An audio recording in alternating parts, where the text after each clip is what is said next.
शराब हर साल 26 लाख से ज्यादा लोगों की मौत का कारण बन रही है। दुनिया भर में करीब 40 करोड़ लोग शराब और नशीली दवाओं के कारण होने वाली बीमारियों से पीड़ित है। यह दुनिया की कुल मौतों का 4.7% है, यानी हर साल 20 में से एक मौत के लिए शराब जिम्मेदार है। शराब को लेकर चौंकाने वाले खुलासे सामने आए हैं। विश्व स्वास्थ्य संगठन यानी कि WHO की एक रिपोर्ट सामने आई है, global state report on alcohol and health and treatment of substance use disorder. इस रिपोर्ट के अनुसार यदि ड्रग्स से होने वाली मौतों को भी इसमें जोड़ दे तो ये संख्या 30 लाख से ज्यादा है। भारत में हालात और भी ज्यादा बुरे हैं। यहाँ 1 लाख मौतों में शराब से तकरीबन 38.5% मौतें हो रही हैं। ये संख्या चीन से दोगुनी है और उससे भी अधिक है। चीन में प्रति 1 लाख मौतों में शराब से मरने वालों की संख्या 16.1% है। रिपोर्ट में आगे ये भी कहा गया कि 2019 में शराब के सेवन से 2.6 मिलियन मौतें हुई। ये जो नई जानकारी और ये जो नए आंकड़े सामने आए हैं, इस वर्ष दुनिया भर में हुई सभी मौतों का 4.7% है। रिपोर्ट में कहा गया कि इनमें से लगभग 3/4 मौतें पुरुषों की थी। शराब के अधिकतम सेवन और कई तरह की समस्याएं जो है सामने आ रही है। इनमें लीवर से जुड़ी बीमारियों से लेकर कैंसर तक शामिल है।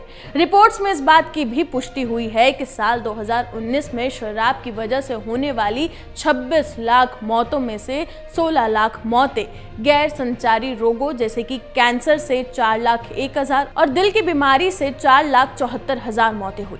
इसके अलावा 7,24,000 मौतों के लिए दुर्घटनाएं तथा 3 लाख मौतों की वजह संक्रामक बीमारियां रही हैं। इसी के साथ ही 20 से 39 साल के युवा ज्यादा प्रभावित हुए हैं शराब के कारण।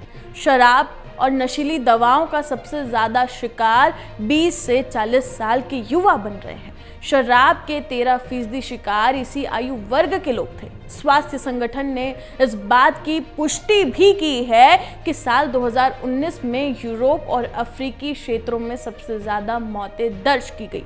यूरोप में प्रति लाख लोगों पर शराब की वजह से होने वाली मौतों की संख्या 52.9 थी और अफ्रीका की अगर हम बात करें तो ये 52.2 रही। यदि यूरोप को छोड़ दिया जाए तो कमजोर देशों में शराब के सेवन से जुड़ी मृत्यु दर सबसे अधिक है, जबकि उच्च आय वाले देशों में यह दर सबसे कम रही। 15 वर्ष या फिर अधिक आयु के 31.2% लोगों को शराब की लत भारत में जो है हो चुकी है। ये आंकड़े चौंकाने वाले हैं। आपको बता दें कि भारत में 15 वर्ष या उससे अधिक आयु के 31.2% लोग शराब का सेवन करते हैं। इनमें से 3.8% वो लोग हैं जो इसकी लत का बुरी तरह से शिकार हो चुके हैं और आए दिन बड़ी मात्रा में शराब पीते हैं, जबकि 12.3% वो हैं जो कभी कभार काफी ज्यादा शराब पीते हैं। भारत में 15 वर्ष या उससे अधिक आयु के करीब 41% पुरुष शराब पीते हैं, जबकि महिलाओं में ये संख्या 20.8% है। तो अब इसे कैसे रोका जाए?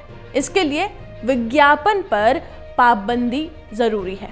सेहत संबंधित इन चिंताओं को देखते हुए विश्व स्वास्थ्य संगठन यानी कि WHO ने अपनी रिपोर्ट में शराब और नशीली दवाओं के खपत को कम से कम करने के लिए और इनकी मादक पदार्थों के सेवन से उपजने के लिए जो है कई तरह के यहाँ पर विकारों के लिए उपचार मुहैया कराने के लिए बल दिया है। शीर्ष स्वास्थ्य एजेंसियों का कहना है कि कई देशों ने शराब की मार्केटिंग पर कुछ हद तक पाबंदियां लागू की हैं, मगर वो काफी कमजोर है। तो वहीं दुनिया के अधिकांश देशों में इंटरनेट या फिर सोशल मीडिया के लिए कोई नियम नहीं बना हुआ है। इसी का ये सबसे बड़ा कारण सामने आया है। इसलिए जो एडवर्टीजमेंट है उस पर पाबंदी लगना ज़रूरी है, या फिर सरकार जो है आगे इस तरह के जो है निर्णय या फिर कोई इस तरह का कदम उठाए जिससे कि नशीली पदार्थ और शराब के सेवन को जो है जागरूकता फैलाने के लिए जो है यहाँ पर कदम उठाने चाहिए, चाहे वो बात हो युवाओं को लेकर और चाहे वो बात हो अगर कोई शराब का सेवन रोज़ कर रहा है। तो ऐसे में लोगों को जागरूक करने की ज़रूरत है कि वो शराब का सेवन कम से कम करे और ना ही करे और अपने स्वास्थ्य पर ध्यान दे, क्योंकि किसी भी तरह का नशीला पदार्थ आपके स्वास्थ्य को नुकसान ही करता है। ये रिपोर्ट आपको कैसी लगी हमें कमेंट सेक्शन में बताना ना भूलें और ऐसी ही तमाम जानकारियों के लिए बने रहे अमर उजाला के साथ। अगर आप ये वीडियो YouTube पर देख रहे हैं तो हमारे चैनल को सब्सक्राइब करें और बेल आइकन को दबाना ना भूलें। अगर आप Facebook पर ये वीडियो देख रहे हैं तो हमारे पेज को लाइक करें।